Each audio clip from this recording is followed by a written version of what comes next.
Sud Radio, à votre écoute, Alexandre Delovan.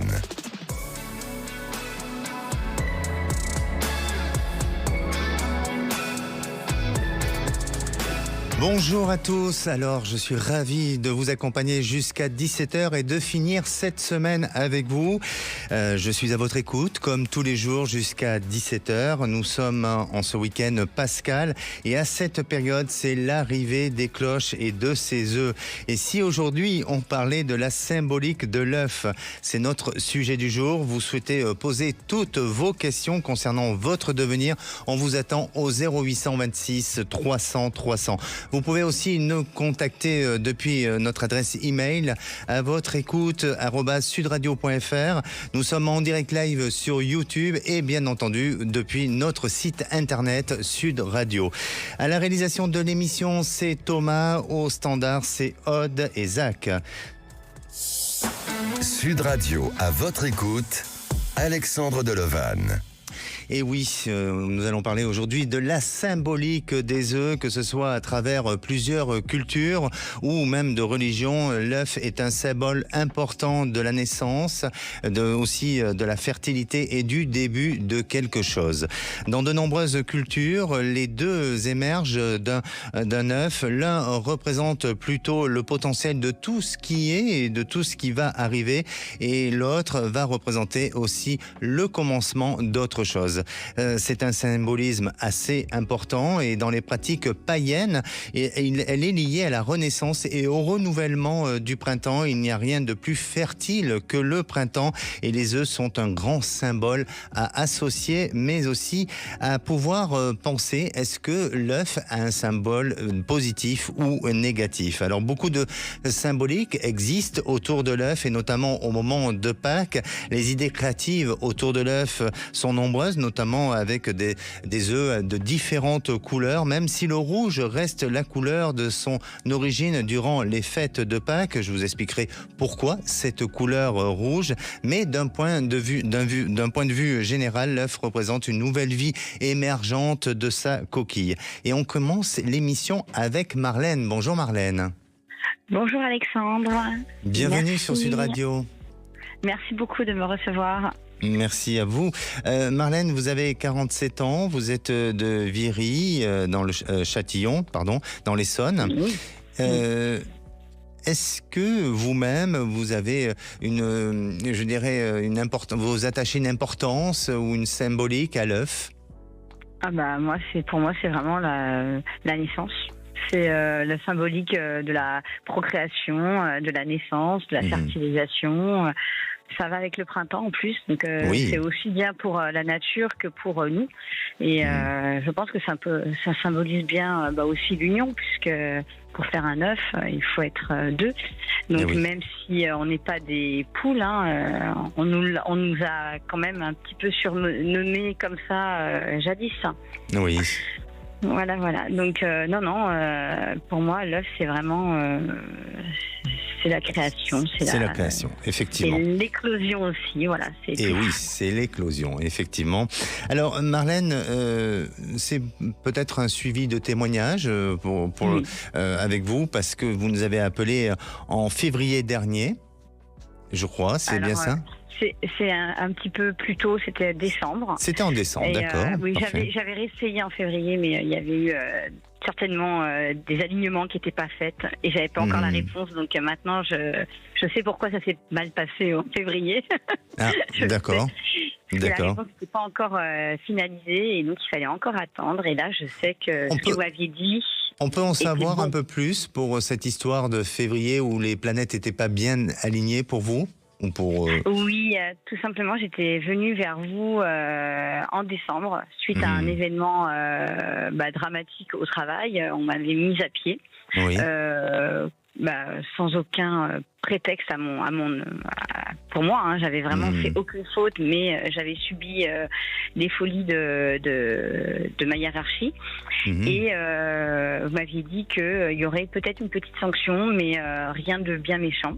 Et en fait, quand je vous ai rappelé en février, c'est que j'étais pas loin de la procédure. Elle était vraiment arrivée, elle allait arriver. Oui. Et j'avais encore envie de savoir avant de savoir. Et c'était trop tôt. Oui. Et donc il y a eu un problème de téléphone qui m'arrive jamais. Ah, c'est-à-dire problème de connexion. Problème de connexion. Réseau, alors plus de réseau. Je n'ai jamais eu de problème de réseau à l'endroit où j'étais. Comme quoi, il y a des choses, Voilà, parfois on peut parler de synchronicité, on peut parler de destin, de signes, de choses comme ça, je pense effectivement. qu'il ne fallait pas trop aller trop vite. Oui. Et donc maintenant, je suis fière de pouvoir dire que vos prédictions étaient justes. Oui. J'ai une sanction quand même, mais rien à voir avec celle qu'il m'était donnée. Donc en blague, la sanction que j'ai eue, ce qu'on m'a demandé, ce qu'on me donnait, c'était un licenciement pour faute grave et sévère. D'accord, je rappelle que vous êtes professeur de danse, oui, et on vous a donné une sanction lorsque vous exercez ce poste-là, en tant que prof de danse. Et pour quelle raison exactement cette sanction ? Alors, c'est des faits qui n'étaient pas vrais, qui n'étaient pas démontrés. Donc en fait, j'ai réussi à avoir j'ai pris un avocat quand même. Je me suis quand même défendue parce que j'ai 47 ans, comme vous avez dit, bientôt 48. J'ai pas 20 ans. À 20 ans, c'est vrai, j'aurais certainement accepté le licenciement et puis pour faute grave, et puis peut-être que ma vie aurait changé, puisque peut-être que quelqu'un aurait regardé derrière et il m'aurait jamais réengagé derrière. Mais là, en étant âgé, en prenant conscience de ce qu'on nous fait faire, pour protéger des salariés qui sont eux CDI, qui sont en place, on peut porter le chapeau de quelqu'un d'autre. D'accord. Donc du coup, là, je suis très fière de pouvoir dire que j'ai été, on va dire, blanchie. Pas à 100%, parce qu'il faut quand même, c'est la justice française, elle est un petit peu en 2 temps de mouvement. Donc j'irai pas jusqu'au bout. J'ai eu ce que je cherchais, ne pas avoir de licenciement pour faute grave et sévère, surtout quand on n'a rien fait. Donc les accusations, c'était avoir filmé des enfants lors de mon cours de danse.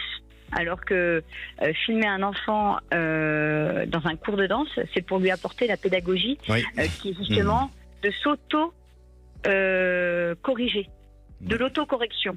Oui, mais je pense qu'à travers cette sanction, il y avait une autre stratégie pour essayer de vouloir vous sortir du jeu où c'est pas possible. Oui, j'étais gênante, voilà. Donc aujourd'hui, Marlène, vous êtes perdue, effectivement, parce que vous n'avez pas retrouvé un poste jusqu'à présent. J'ai pas cherché. Vous n'avez pas cherché, d'accord, ok. Non, parce qu'en cours d'année, c'est compliqué. D'accord, et quel est votre questionnement alors ? Alors, mon questionnement, c'est, suite à ça, j'ai repris une fonction à l'aéroport. Oui. Et que je pensais complètement partir. Je pensais quitter ce CDI, que j'avais quitté déjà depuis 2 ans et demi, et je pensais pas revenir dessus. Je le prolongeais au cas où, et comme par hasard, j'en ai eu besoin. Donc, je l'ai repris. Je ne sais pas s'il faut que je continue dans cette voie-là. Parce que c'est des horaires atypiques, j'ai des enfants. C'est des horaires qui sont très compliqués à gérer. Sinon, j'ai toujours la chance de pouvoir enseigner. Enseigner la danse. Je vais peut-être vous répondre, Marlène, si ça vous ennuie pas, parce qu'on est un peu pris par le temps, désolé. Marlène, pour moi, persévérer parce que je crois que ce métier que vous faites, c'est votre vocation, c'est en vous, ça respire de l'intérieur de vous, et donc il ne faut pas lâcher. Aujourd'hui, la fonction que vous occupez dans un métier qui est peut-être devenu un métier plus alimentaire qu'autre chose. Il est là et c'est important, il ne faut pas le négliger, il ne faut pas renier que ça vous permet de pouvoir en vivre, mais il ne faut pas lâcher cette idée de trouver ou d'aller vers cette fonction de prof de danse et ne pas rester sur un sentiment d'échec par rapport à ce que vous avez eu, qui a été effectivement, ou qui semble être injuste. Pour moi, oui, vous allez avoir une réalisation, et à partir de cet été, on vous demande de faire des remplacements. On va vous demander de faire des remplacements, et c'est à partir de là où vous pourrez à nouveau sûrement occuper un poste plus tard pour que ça puisse être ou devenir un poste en CDI. Donc ça demande un petit peu de temps. Allez à nouveau dans cette notion de, je dirais, de recherche, de prospection, et vous verrez que les choses vont bouger, Marlène. C'est très gentil. N'hésitez pas à revenir vers nous. Oui, merci en tout cas. Merci beaucoup, vous. Alexandre. Merci. Au revoir. Merci. Et on se retrouve dans quelques minutes avec Gaëlle. Gaëlle a 2 filles, dont une avec un avenir d'étudiante qui se complique un peu. Une maman inquiète pour l'avenir de sa fille. Ça nous arrive souvent de les entendre, de les écouter à l'antenne de Sud Radio. La suite, c'est dans quelques minutes, le temps d'une pause. Dans un instant, Sud Radio à votre écoute, Alexandre Delevanne. Sud Radio à votre écoute, Alexandre Delevanne. Et de retour sur Sud Radio, merci d'être à l'écoute de cette émission au programme La symbolique de l'œuf. Alors, que signifie pour vous un œuf et avez-vous chez vous en décoration l'œuf? Ça peut arriver. Eh bien, venez en parler à l'antenne. Je suis à votre écoute au 0826 300 300. Vous pouvez aussi réagir sur le groupe à votre écoute sur Facebook. Et c'est le moment du saviez-vous. Le saviez-vous, peindre les œufs au moment de Pâques est une tradition ancienne et s'étend sur de nombreuses cultures dans le monde entier. Dans certaines cultures, ils ne sont peints que de rouge pour représenter le sang du Christ. En dehors d'être transportés par les cloches qui ne sonnent plus pour plusieurs jours, eh bien, les œufs sont cachés dans le jardin. D'autres les placeront sur un autel autour de l'équinoxe du printemps. Et les œufs de Pâques sont censés être fissurés car dans la symbolique spirituelle, la fissure est une nouvelle énergie et une nouvelle vie. Alors, pour ma part, quand ils sont fissurés, c'est que je suis en train de manger tout simplement les œufs de Pâques, mais au chocolat. Ceux-là, ils sont très bons. Et d'ailleurs, je vais poser la question à Gaëlle. Bonjour Gaëlle. Bonjour Alexandre. Bienvenue sur Sud Radio, Gaëlle. Merci. Est-ce que vous aimez le chocolat ? Oui, Oui. particulièrement. Alors que ça soit en forme d'œuf ou en forme de cloche ou autre, c'est pas grave, vous les mangez. C'est pas grave, du moment que c'est lait ou blanc. Voilà, exactement. On connaît vos goûts maintenant. Alors, Gaëlle, pour vous, est-ce que l'œuf a une symbolique particulière ? Alors, je dirais oui. Alors, en dehors, effectivement, du fait que c'est un symbole fort, hein, je crois, au niveau de l'humanité, hein, qui remonte à longtemps, qu'on retrouve dans l'art, etc. En fait, pour moi, de façon plus personnelle, j'associerais l'œuf à la maternité. Voilà, c'est-à-dire à la fois le symbole du ventre, de la fertilité, mais aussi les enfants qui quelque part briseront leur coquille à un moment pour aller vers leur autonomie. Bien sûr, pour éclore, voilà. Pour faire éclore quelque chose voilà, de nouveau. Oui, comme si quelque part les parents représentaient une forme de coquille qui petit à petit, voilà, laisse place à l'autonomie du poussin qui part et fait sa vie. Bien sûr. Et une petite question peut-être indiscrète, oui. Est-ce que chez vous avez un œuf en déco? Parce que souvent, hein, dans les habitations, on a un œuf. J'ai un œuf d'autruche que j'ai depuis des années et qui résiste aux nombreux déménagements et qui est toujours là. Très bien, très bien. Voilà. Moi j'en ai un aussi. Avec une représentation de la Sainte Vierge, et je l'ai mis sous cloche parce que je trouve que la symbolique est pas mal aussi. Et en plus, c'est toujours joli les objets présentés sous cloche. Exactement. Alors, Gaëlle, vous nous appelez concernant votre fille, pardon. Vous avez 2 filles, et dont une, 2 filles, la plus jeune. Et vous êtes une maman forcément une bonne maman, hein, qui s'inquiète pour ses enfants, et notamment la plus jeune, où au niveau de son cheminement d'études, eh bien, c'est une période un peu de fragilité, c'est ça ? C'est ça, c'est-à-dire que je dirais que jusqu'à la terminale et le début de ses études supérieures, elle était à peu près sur un chemin, mais que je pense en fait avoir tracé malgré moi et qu'elle suivait peut-être un petit peu à contre-cœur. Et finalement, elle a interrompu ce premier cycle d'études au bout de 3 ans, ne se sentant pas du tout à sa place. Et là, bon, je sens que c'est un peu difficile. Elle a eu un moment où elle a commencé à travailler, elle s'est un petit peu frottée au monde du travail, et là en fait elle passe un concours pour entrer dans une école d'art, un concours qui est assez difficile parce que les places sont limitées. Donc à la fois, voilà, j'aurais voulu savoir si vous aviez éventuellement, voilà, quelque chose qui vous venait par rapport à l'issue de ce concours, et au-delà, si elle allait trouver sa voie. Voilà, parce que c'est quelqu'un qui est très artiste, qui a énormément de centres d'intérêt, qui, même si c'est ma fille, enfin, a beaucoup de talent. C'est vrai qu'au niveau manuel, à peu près tout ce qu'elle touche, voilà, et j'ai l'impression qu'elle a du mal à se fixer parce que finalement, quelque part, il y a trop de domaines qui l'intéressent et que faire un choix, ce serait abandonner quelque chose. Voilà. D'accord. Bon, en tous les cas, pour moi, j'ai l'impression qu'elle a trouvé sa voie. Et elle va vers sa voie. C'est-à-dire que même si elle doute, et c'est normal, à cet âge-là, on peut avoir parfois des moments de perte de confiance en soi. Et peut-être que cette perte de confiance, elle l'a eue aussi au travers de ce qu'elle a vu dans son entourage, l'expérience aussi de ses parents. Est-ce que vous, à un moment donné, vous avez eu des angoisses, des peurs par rapport à votre travail, par rapport à votre carrière, qui ont fait que ça se répercute, ou si c'est lié à son père ou autre. Il y a des choses comme ça qui sont là, mais qui ne veut pas dire pour autant que vous êtes responsable et que c'est à cause de vous si aujourd'hui elle n'avance pas. Pas du tout. Mais tout simplement, ça me paraît logique et normal que si aujourd'hui elle soit encore un peu dans cette notion de flottement, de doute et d'hésitation, et surtout la voie dans laquelle elle veut se diriger n'est pas forcément une voie facile à sa réalisation. Mais ceci étant, et de ce que je perçois, c'est que chez votre fille, il y a cette capacité déjà d'apprentissage, je dirais de formation, d'études et tout ça. Donc là, à ce niveau-là, et au niveau je dirais de ce qu'elle peut vouloir envisager, ou en tous les cas s'engager dans la voie dans laquelle elle se dirigera, il n'y a pas de doute et d'hésitation sur son aptitude ou ses capacités. Par contre, on dirait qu'elle a besoin de voyager. Il y a quelque chose qui l'amène à aller vouloir peut-être découvrir d'autres horizons, mais aussi peut-être d'autres cultures, d'autres façons de faire. Voilà, exactement. Et je la sens. Tout à fait ça. Oui, et je la sens aller peut-être vers un modèle d'enseignement qui soit vers l'étranger et lui permettant de pouvoir acquérir de nouvelles connaissances et de nouvelles richesses d'études, qui va aussi la réaliser et lui faire gagner de la confiance en elle. Donc pour moi, je crois qu'il faut qu'elle suive la voie dans laquelle elle est, parce que je pense que c'est la bonne voie. Vous parliez d'architecture ou d'art, ou d'art.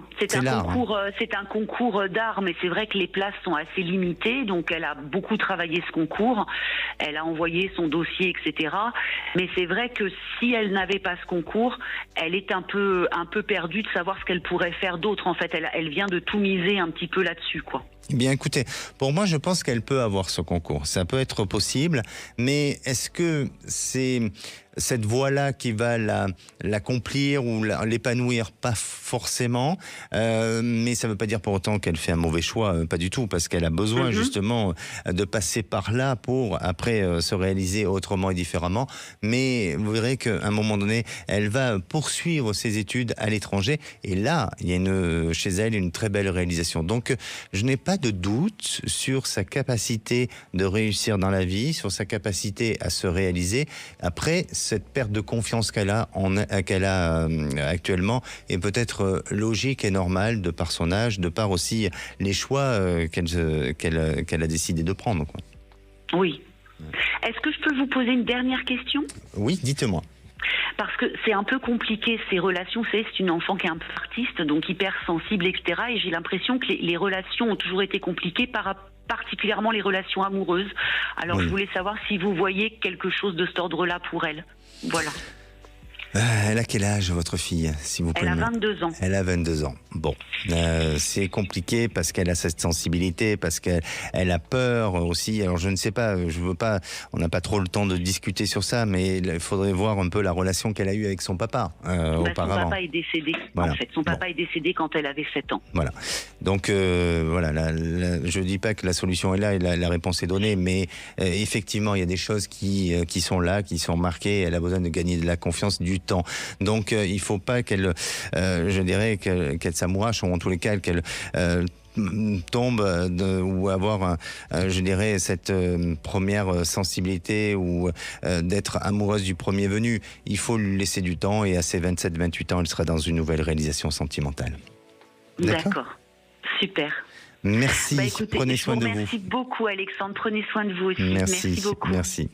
Et à présent, c'est à vous pour poser toutes vos questions, qu'elles soient d'ordre sentimental, professionnel ou bien sûr sur d'autres sujets. Un seul numéro, vous le connaissez, c'est le 0826 300 300. On se retrouve dans un instant avec Sandrine. Après une rupture sentimentale, elle essaie de se reconstruire. C'est une femme très active, elle a vu même plusieurs thérapeutes. Mais aujourd'hui, a-t-elle réussi à se reconstruire? On en parle juste après, le temps d'une pause, quoi. Ne bougez pas, Sud Radio à votre écoute avec Alexandre Delovan revient dans un instant. Sud Radio à votre écoute, Alexandre Delovan. Et de retour sur Sud Radio, il est 16h30. Bienvenue à tous ceux qui nous rejoignent pour cette deuxième partie. Je suis à votre écoute au 0826 300 300. Vous pouvez nous suivre en direct depuis notre site sudradio.fr et sur le live YouTube, sans oublier de télécharger notre application. Elle a des fonctionnalités très très sympas. Et si vous souhaitez témoigner à l'antenne, eh bien un seul numéro, le 0826 300 300. Vous pouvez poster aussi votre demande depuis notre adresse email à votre écoute @sudradio.fr. Et avant de retrouver Sandrine, notre prochaine auditrice, je reviens sur notre sujet du jour, la symbolique de l'œuf. Il existe différentes symboliques et interprétations, mais si par hasard vous voyez un nid d'oiseau avec des œufs, il y a plusieurs significations qui voudraient dire des choses. Alors, si la mère oiseau est présente avec les œufs, c'est un signe de productivité. Le nombre d'œufs peut également vous apporter divers messages spirituels. Si, par exemple, les œufs sont plus de 3, c'est un signe d'abondance. Si les œufs sont sans l'oiseau mère, et là, eh bien, c'est un signe avant-coureur de mauvaises nouvelles où vous êtes exposé à une énergie négative et ce qui va affaiblir vos défenses. On dit toujours qu'il ne faut pas retirer les œufs du nid pour éviter la malchance. Alors, si à ces beaux jours, si vous avez l'occasion de voir un nid avec des œufs, surtout laissez la nature se faire et au contraire soyez heureux de voir évoluer ces œufs pour laisser apparaître la magie de la naissance. Et à présent, j'accueille Sandrine. Bonjour Sandrine. Bonjour Alexandre. Bienvenue sur Sud Radio. Eh bien, merci de me recevoir. Merci à vous. Sandrine, vous avez 55 ans, vous êtes de Toulouse et vous êtes assistante de direction. Oui, c'est ça, tout à fait. Oui, je crois que vous nous avez déjà appelé, Sandrine, non? Eh oui, je vous ai eu en février. En février. Alors, on va revenir... 2023. 2023, oui. Ah oui, donc il y a plus d'un an. On va revenir un petit peu sur votre témoignage, mais j'aimerais quand même vous poser cette question du jour. Est-ce que pour vous, l'œuf a une symbolique forte? Alors, oui, une symbolique de naissance et de renaissance. Mmh. Et puis, j'adore les œufs. Oui. Voilà, à manger, vous voulez dire? Oui. Ah oui, c'est très bon, c'est de la protéine, voilà. C'est très très bon, c'est excellent. Coque, oui. Exactement. Ouais, voilà. Et c'est encore mieux quand on va les chercher directement à la ferme. Voilà, exactement. Ouais. C'est tellement plus sympa. Mais tout le monde n'a pas l'occasion de le faire. Et non. Exactement. Alors, Sandrine, vous avez eu une rupture sentimentale difficile. Vous essayez de vous reconstruire. Racontez-nous un petit peu et puis par rapport à votre dernier passage en février 2023, comment vous avez évolué et où j'en suis, où vous en êtes? Oui, j'en perds les mots. Donc je vous avais, oui, alors moi j'ai eu une rupture sentimentale qui date d'il y a 3 ans maintenant, même un peu plus. Et j'avais des blocages un peu partout dans ma vie. Oui. Que ce soit donc sentimental, bien sûr, pro aussi, et puis de logement. D'accord. Et donc suite à cette rupture, j'avais décidé de changer de lieu de vie, d'acheter parce que je suis locataire, de changer de travail aussi parce que j'avais repris mes études et j'avais fait un master, et puis de rencontrer quelqu'un d'autre et de refaire ma vie. Et donc je vous avais eu en février 2023 parce que je me sentais bloquée de partout, tous ces projets, il n'y en avait aucun qui avançait. Et vous m'aviez dit que à l'été 2023, donc je changerais de travail, et que sûrement à l'automne, je serai avec quelqu'un, que j'aurai rencontré quelqu'un. D'accord. Donc tout ça n'a pas eu lieu. Pour l'instant, je suis toujours dans le même blocage, en fait. Tous mes projets n'avancent pas. En fait, il n'y a rien qui se débloque. Pourtant, je suis très active. J'ai refait ma vie amicale et sociale. Ça marche très bien, par contre. Oui. Même ça n'a jamais autant bien marché. C'est vraiment la surprise. Pour autant, voilà, je me trouve dans des projets qui n'avancent pas et du coup, je suis un petit peu, pas désemparée parce que j'en suis pas là, mais un peu quand même, en me disant, mais à quoi tu sers? Enfin, j'ai l'impression d'être exactement là où je ne voulais pas être. Oui. Et je me pose la question de savoir qu'est-ce qui bloque. Je sais que moi, j'ai besoin d'être en couple et que je vis très mal le célibat. Bon, ça, c'est clair chez moi. Pour autant, je reste pas renfermée. Je sors beaucoup de ma zone de confort. Je recherche activement un logement à acheter, j'y arrive pas. J'ai fait 2 tentatives là qui ont échoué. Et le boulot, pareil, j'ai quelques entretiens de temps en temps, mais ça n'aboutit pas non plus. Voilà. Bon, mais décidément, il n'y a rien qui aboutit, hein. Et voilà. Bon, en tous les cas, est-ce que vous pensez que vous avez la malchance sur vous? Bon, non. Très bien. Alors ça, c'est bien déjà. Je me sens plutôt avec un fond un peu de fatigue en me disant je suis fatiguée d'essayer de ne pas y arriver. Voilà, c'est plus ça en fait. Bien sûr. Alors, parfois, dans la vie, effectivement, on essaye de donner tous les efforts et puis malgré tous les efforts qu'on puisse faire ou en tous les cas entreprendre en termes de démarche et ça ne fonctionne pas ou ça met du temps et on se pose la question de se dire est-ce que je suis sur ma bonne route? Est-ce que je fais bien les choses? Est-ce que, voilà, je crois qu'il ne faut pas se poser autant de questions. Est-ce qu'on n'enfonce pas des portes qui vont pas bien, quoi? En fait, je suis pas sur le bon chemin. Non, alors moi, ce que je ressens chez vous, c'est que c'est pas du tout ça. C'est-à-dire que à la fois, c'est effectivement, on pourrait penser que vous êtes peut-être dans cette période de fragilité, de difficulté et de blocage. Certes, c'est sûrement le cas, mais je crois qu'il faut que vous acceptez, il faut accueillir cette période qui demande du temps pour pouvoir rebondir, pour pouvoir repartir vers quelque chose de nouveau, mais ne pas remettre en question vos capacités, votre motivation, votre ambition et votre volonté à être aimé, à aimer, à travailler, à vivre une vie comme vous avez eu auparavant. Et ça va redémarrer. Alors, bien entendu, lors de votre dernier passage, vous avez parlé d'une période et la preuve, vous êtes la preuve et l'exemple. Et c'est bien de passer aussi à l'antenne parce que justement, ça montre que parfois,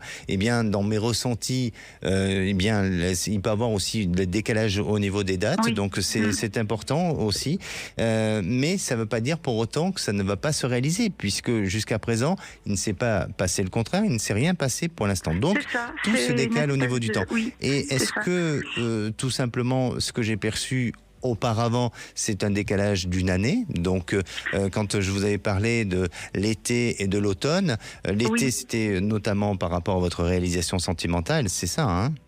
Alors, c'était l'inverse. C'est l'inverse, d'accord. Je me souviens bien, l'été, c'était plutôt un changement d'emploi. Le changement d'emploi et l'automne, l'affectif. Et à l'automne, vous me voyez sur une rencontre. Je crois que c'était dans cet ordre-là. D'accord.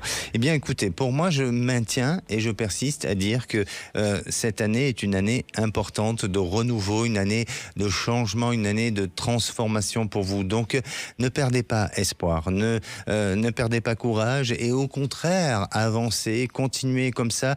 Et puis, ce que j'aime en vous, c'est de se dire, je ne crois pas à cette malchance, je ne crois pas à ce mauvais œil qu'on pourrait penser éventuellement, avec un discours un peu plus ésotérique.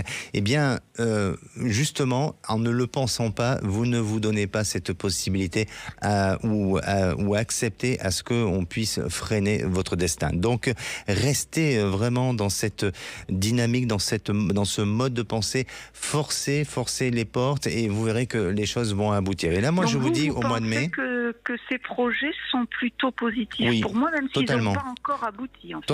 Totalement. Et je maintiens ce que j'ai dit. Et je pense qu'au mois de mai, vous avez quelque chose d'assez favorable et d'assez positif et qui donne de la confiance et de l'espoir. Alors, j'en suis sûr que là, vous allez nous rappeler au mois de mai. C'est bientôt, c'est dans même pas 2 mois. J'essaierai. Essayez comme vous essayez de sortir de vos obstacles aujourd'hui, d'accord ? Oui, je me fais aider de toute façon. C'est important. Je vois une psychologue quand même pour... Mais c'est bien, vous avez une bonne démarche, bien sûr, c'est très bien. Et justement, le travail apparemment agit bien parce que de ce que j'entends de vous, j'entends une personne assez optimiste et positive. Et ça, c'est très bien. Oui, je ne crois pas au mauvais œil du tout. Ça, par contre, je crois à la fatigue et des fois au coup de blues. En tous les cas, pas le mauvais œil. Tenez-nous au courant parce que ça va arriver très vite pour moi. Merci. Merci beaucoup Alexandre d'avoir pris mon appel. Merci. Au revoir. Et avant de retrouver notre prochaine auditrice, Isabelle, je vais vous donner les interprétations de purification spirituelle à l'œuf. Alors, si par hasard vous cassez un œuf et qu'il est dans sa bonne date de consommation, bien entendu, j'insiste sur ce sujet-là, et que vous sentez une mauvaise odeur, il s'agit d'existence d'esprits maléfiques qui nécessitent une purification pour vous. Les formes de toiles d'araignée sur le blanc signifient que vous êtes dans une situation confuse et gênante. Un visage dans le jaune d'œuf révèle la présence d'un ennemi. Observez bien pour tenter d'identifier la personne qui est peut-être jalouse de votre succès et qui nourrit de mauvaises intentions contre vous. Le blanc d'œuf très clair indique l'absence d'énergie négative. Et c'est vrai que cette discipline sur l'œuf, eh bien, elle existe et notamment dans les pays orientaux, on fait souvent la pratique de la magie avec l'œuf. La parole est à Isabelle. Bonjour Isabelle. Bonjour Alexandre. Bienvenue sur Sud Radio. Je vous remercie de prendre mon appel. Merci Isabelle. Alors, vous nous appelez de la Corrèze, oui. Exactement de Brive. Et est-ce que vous, Isabelle, la symbolique de l'œuf a une importance ou pas, tout simplement? Oui, moi je pense que c'est le symbole du renouveau, de la fécondité du printemps. D'accord. Parce que c'est peut-être par le fait que je suis née au printemps aussi. D'accord. Vous êtes née à quelle date? Un 1er avril. Ah, ben joli poisson. Merci. Je pense qu'on vous a fait souvent cette blague-là, non? Ah oui, toute ma vie, oui. Ah oui, j'imagine. C'était gentil. Bon, très bien. Isabelle, vous nous appelez par rapport à votre activité, à votre question d'ordre professionnel, une question d'ordre professionnel, pardonnez-moi, je vais y arriver, c'est la fin de la semaine, hein, voilà. Je vous en prie. Et racontez-nous un petit peu. Voilà, donc depuis un certain temps, donc je m'interroge sur mon avenir professionnel. Donc depuis un peu plus de 3 ans, j'ai fait des stages dans le commerce, mais jusque-là, j'ai eu des opportunités pour retrouver du travail, mais qui ne me correspondaient peut-être pas forcément d'un point de vue d'éloignement, ou d'éloignement avec très peu d'heures, où c'était des contrats vraiment un peu précaires. Oui. Donc, et puis, je suis aussi, de par mon émotivité, oui. Je suis souvent dans la peur du changement, de l'inconnu. Oui, d'accord. Voilà, donc ça m'occasionne peut-être une certaine... fragilité. Oui, voilà, manque de confiance en moi, peut-être aussi, même c'est sûr. Et aujourd'hui, est-ce que vous avez des pistes? Oui, j'ai des pistes. D'accord. Donc, à ce jour, ma question était est-ce que je vais retrouver une stabilité professionnelle jusqu'à l'âge de ma retraite, à peu près. D'accord. Mais vous-même, est-ce qu'on vous fait une proposition d'embauche ou est-ce que vous êtes toujours à l'état de la recherche aujourd'hui? Et je suis à l'état de la recherche, mais aussi, comme je vous ai dit, j'ai j'ai une perspective aussi. D'accord. Et vous êtes confiante sur cette perspective-là ? Oui. D'accord. Alors pour moi, effectivement, Isabelle, je vous sens avoir cette volonté d'avancer, de travailler, et même si aujourd'hui, eh bien, cette sensibilité que vous avez, cette émotivité, cette peur de l'inconnu et du changement vous handicape un petit peu, parce que je peux le comprendre, mais à la fois, ce qu'on peut, ou ce que vous faites ressortir chez vous, c'est votre volonté d'avancer, de vous accrocher, et aussi toute la sincérité, l'intégrité que vous pourriez avoir dans une entreprise ou dans un groupe de travail. Donc, vous le faites bien ressortir, et je vous sens avoir une opportunité professionnelle qui va se présenter très rapidement. Vous parliez... Tout à fait, oui, tout à fait. D'accord, parce que vous parliez du mois d'avril, et bien de votre date d'anniversaire, mais j'ai l'impression que on n'est pas loin. Hein. C'est peut-être la période d'avril. Oui, moi je le sens bien aussi. Ah, vous le sentez, mais c'est pas encore confirmé. Non, ce n'est pas confirmé. Non. D'accord. Alors, bien, moi je le ressens comme ça, vous le ressentez comme ça. Et si on se donnait rendez-vous au mois d'avril pour savoir si effectivement il y a eu une opportunité professionnelle et avec une possibilité d'embauche, on fait comme ça ? Oui, j'avais juste une petite question. Est-ce que cette opportunité va aboutir sur un emploi stable ? Je ne sais pas. Oui, pour moi, oui. Vers une stabilité, et ça se reconduit vers un contrat à durée indéterminée. D'accord ? Parce que je pense que dans un premier temps, j'ai cru comprendre que ce serait un CDD. D'accord. Mais sans, je ne sais pas exactement pour vous dire. Et donc, d'après vous, ça serait dans cet emploi-là, ça serait stable. Je pense, et on se donne rendez-vous d'ici un mois pour voir un petit peu comment vous avez évolué, mais j'en suis sûr que vous annoncerez quelque chose de positif.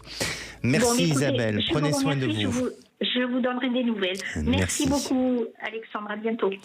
Et maintenant, c'est à vous. Vous avez besoin de mon ressenti, d'être accompagné dans votre évolution de vie. Je suis à votre écoute. Un seul numéro, le 0826 300 300. On se retrouve dans quelques minutes avec Jean. Jean s'inquiète pour sa procédure juridique liée à un accident avec des cavaliers. En doublant 4 cavaliers à cheval, eh bien, il y a un cheval qui a percuté son camion. Et Jean est inquiet par rapport à la situation et à la suite. Ne bougez pas, on en parle dans quelques minutes. Ne bougez pas, Sud Radio à votre écoute avec Alexandre Delevanne revient dans un instant. Sud Radio à votre écoute, Alexandre Delevanne. Et de retour sur Sud Radio pour cette dernière partie de l'émission, avant de retrouver les vraies voix présentées par Cécile de Minibus et Philippe David. Alors il vous reste quelques minutes pour passer dans l'émission à votre écoute, et la parole est à Jean. Bonjour Jean. Bonjour Alexandre. Bienvenue sur Sud Radio. Jean, vous nous avez appelé pour une histoire assez particulière, qui n'est pas courante d'ailleurs, puisqu'il vous est arrivé un accident, enfin vous avez eu un accident au printemps 2022. Racontez-nous un petit peu ce qui s'est passé. Eh bien, ce qui m'a le plus choqué dans cet accident, c'est la tournure que les choses ont prise par la suite de cet accident. Voilà, donc ça a pris une tournure extrêmement violente. D'accord. Je rappelle que vous étiez sur la route avec votre camion. C'est votre camion de travail, enfin, en tant que chauffeur routier, ou c'est un autre camion que vous avez ? Non, c'était mon camion professionnel. Habituel. Oui. Et j'ai eu une collision avec un tiers, sans plus de précision. D'accord. Et à partir de là, eh bien, ça prend quelle tournure ? Un déchaînement de violence sur les réseaux sociaux, sur des menaces diverses, des menaces de mort même. Voilà, des choses comme ça. Je suis passé plusieurs fois au tribunal dans cette affaire. Oui. Donc, quelle est votre question ?